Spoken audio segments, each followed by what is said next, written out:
how to fix TikTok community guidelines violation problem. So if you want to fix TikTok community guidelines violation problem, then what you need to do is first you need to make sure that you have a stable internet connection.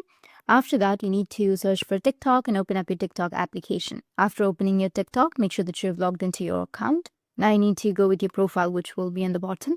From the profile, you need to go with the three horizontal lines, which will be in the top, and then go with settings and privacy. Once you tap on settings and privacy, you need to scroll down a bit, and then you will find an option of Help Center. Tap on Help Center and then tap on Report a Problem.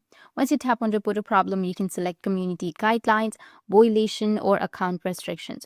Or just simply scroll down or go back. After that, it will take you to the TikTok support page. Once you're on your TikTok support page, you need to just simply go with your message, send a message, and search for Community Guidelines. And you need to explain why your content was flagged or removed.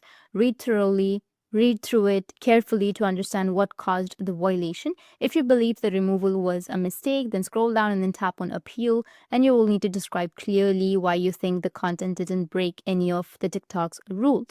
Try to be polite and specific. This helps the review team to understand your case better. After submitting your appeal, TikTok will review your request, which may take up to a few days, and you will receive a notification once the decision is made. And that's all. And if you have any questions, feel free to comment below. Thanks for watching.